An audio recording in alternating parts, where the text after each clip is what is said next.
Assalamualaikum warahmatullahi wabarakatuh. Salam sejahtera untuk kita semua, anak-anakku sekalian. Pada materi pelajaran hari ini adalah kita akan mempelajari tentang materi IPAS kelas 4 ya, yaitu materi tentang sejarah uang di Indonesia.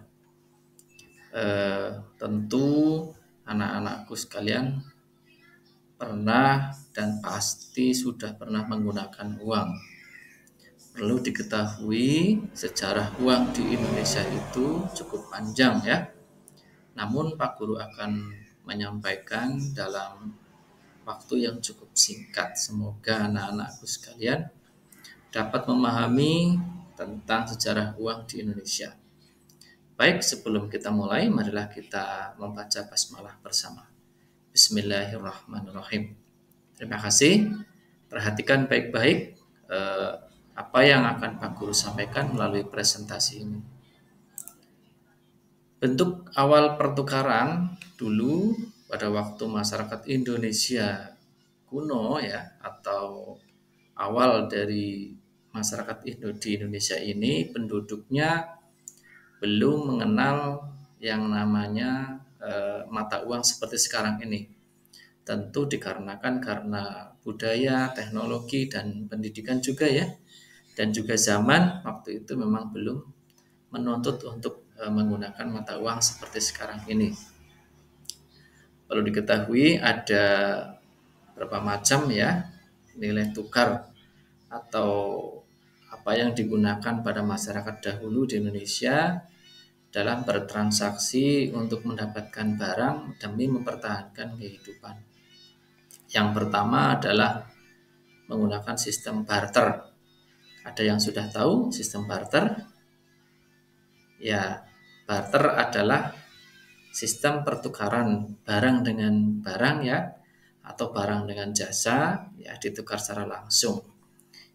Kemudian tanpa menggunakan perantara atau tanpa menggunakan seperti uang, tidak. Contoh di sini ada gambar ya. Untuk mendapatkan seekor domba atau kambing, seseorang dapat menukar dengan hasil tani, misalnya beras, kelapa, jagung, tentu dengan nilai takaran yang seimbang dengan nilai kambing itu. Ya, itu tentu seperti itu. Kemudian mata uang asli di Indonesia, masyarakat Indonesia kuno menggunakan berbagai macam benda seperti kerang, keramik, manik-manik gitu ya. Kemudian kain juga ya. Di situ Indonesia juga dulu sudah banyak menghasilkan kain. Pengrajin-pengrajin itu zaman dulu tembikar dan lain-lain. Kemudian mereka memfungsikan alat tersebut untuk pembayaran, untuk mendapatkan sesuatu. Kemudian ada nilai budayanya. Benda-benda seni seperti sering memiliki nilai budaya dan simbolis ya. Seperti Indonesia ada keris, ada gelang, ada berbagai macam perhiasan zaman dulu. Itu mereka mencerminkan kekayaan dan status sosial. Bagi yang mereka memiliki benda seperti ini, itu bisa dikatakan mereka lebih terhormat ya, atau lebih mampu, lebih kaya, kan seperti itu. Kemudian ada kedatangan dari bangsa asing. Bangsa mana itu? Ya, sebelum Indonesia dijajah, ternyata sudah ada bangsa asing yang datang ke Indonesia, seperti para pedagang dari Cina, dari India, dari Arab ya, dari Gujarat, dari Eropa mungkin ya, ada yang sudah ke sini. Mereka belum menjajah, mereka masih berdagang dan mencari sumber kehidupan juga. Nah, pengaruh asing itu diantaranya adalah kedatangan pedagang asing membawa koin. Nah, ini yang mempengaruhi masyarakat Indonesia kuno. Koin-koin ini berasal dari India, Cina, dan Timur Tengah juga ya. Ya, seperti Arab. Mereka mengubah sistem pertukaran yang tadinya barter menggunakan koin. Koin pada awal ini tentu ya tidak ada nilai dalam kursnya ya, atau nilai tukarnya. Kemudian koin sebagai alat tukar selanjutnya. Koin menjadi alat tukar yang lebih efisien, tidak seperti tadi kita mau beli kambing kita harus membawa 2 karung beras misalnya ya, kan tidak efisien. Cukup di kantong gitu ya. Mereka memfasilitasi perdagangan dalam skala yang besar. Ini sudah cukup untuk satu koin itu dapat membeli banyak barang ternyata. Kemudian dari pengaruh asing ini terhadap koin dan perdagangan ada pusat perdagangan juga. Pelabuhan-pelabuhan di Indonesia menjadi pusat perdagangan penting. Ya, karena Indonesia termasuk negara yang strategis ya, di antara diapit dua benua ya. Itu menjadi negara kepulauan yang strategis sekali, sehingga banyak pedagang-pedagang dari luar negara Indonesia itu datang ke sini. Dan mereka banyak sekali membawa berbagai macam jenis mata uang ya di Indonesia itu. Kemudian selanjutnya masuk pada era kolonial atau ketika Belanda menjajah Indonesia, Belanda membawa mata uang yang namanya apa? Iya, gulden. Iya, gulden ini dijadikan mata uang resmi di Hindia Belanda. Indonesia sebelum merdeka namanya Hindia Belanda. Ini ada contohnya mata uangnya ya, bergambar orang Belanda siapa ya? Nah, kemudian ini koinnya ya.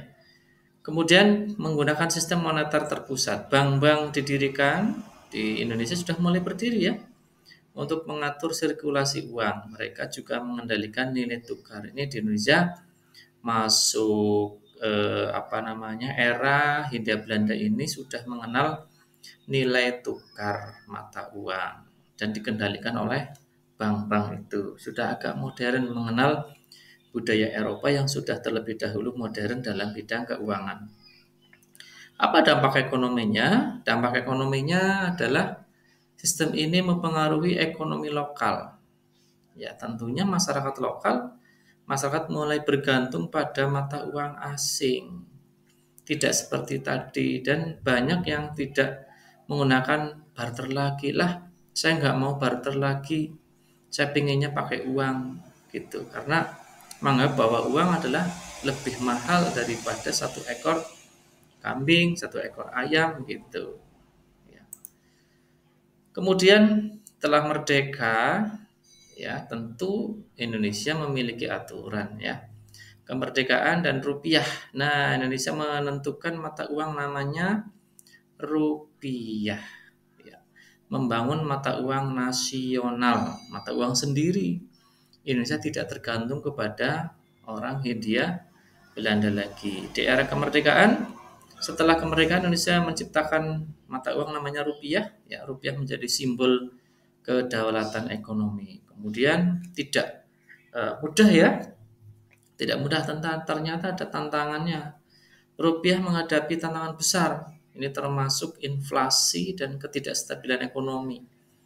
Rupiah sangat rendah nilainya dibanding dengan nilai mata uang luar negeri. Ini contoh mata uang rupiah kertas. Ini pada era tahun 90-an ya. Ini juga ada mata uang koin di era tahun 90-an. Mungkin anak-anak sudah tidak melihat lagi, jarang ya. Mungkin ada orang tua yang menyimpan uang ini sebagai koleksi. Apakah ini bisa digunakan sekarang? Sudah tidak bisa ya. Sekarang sudah berganti dengan mata uang yang terkini. Kemudian yang ketiga, upaya stabilisasi. Upaya stabilisasi, pemerintah melakukan berbagai kebijakan, tujuannya adalah untuk menstabilkan nilai rupiah. Tahun demi tahun, pemerintah memperbaiki sistem ekonomi sehingga mata uang rupiah semakin menguat terhadap mata uang luar negeri. Ya.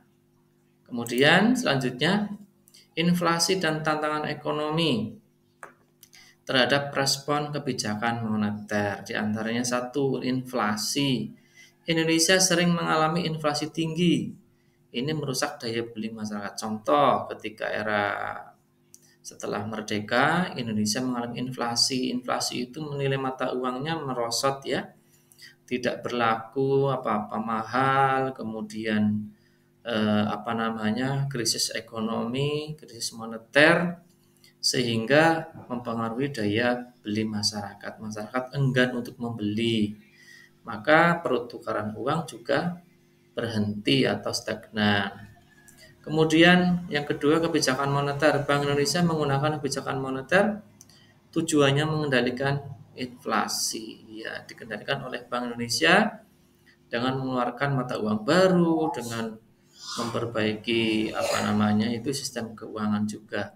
Ada dampak sosialnya, ada. Contohnya krisis ekonomi berdampak besar, banyak masyarakat jatuh miskin ya. Apa-apa mahal, beli bensin mahal ya. Karena kita terlalu tergantung kepada mata uang asing. Kemudian modernisasi pembayaran elektronik dan mata uang digital. Sekarang dari barter, kemudian koin, kertas, sekarang sudah masuk pada era digitalisasi ya. Uang itu tidak tampak di tangan seperti kita membeli pulsa. Kita beli pakai uang, tapi yang kita dapatkan apa? Ya, kita dapatkan data atau pulsa yang ada di handphone kita bisa digunakan. Ya, contohnya di era sekarang pembayaran elektronik dan mata uang digital bisa menggunakan e-payment. Pembayaran elektronik semakin populer. Ya, kalau sekarang metodenya transfer gitu ya. Dan tidak perlu ke ATM, ternyata kita pakai handphone sendiri, mobile banking, SMS banking dan sebagainya. Itu bisa kita gunakan. Kemudian juga menggunakan kartu kredit dan ada juga dompet digital. Kemudahannya transaksi menjadi lebih cepat dan mudah. Saya beli barang gitu ya. Kemudian saya pakai handphone, bisa pakai transfer enggak Pak? Bisa. Nah, tinggal ketik transfer nomor rekening yang dituju, nominalnya, kirim, langsung masuk ke sana, uangnya sudah ada. Tidak perlu repot kembalian dan sebagainya gitu ya. Tidak khawatir uangnya hilang, langsung masuk ke saldo rekening.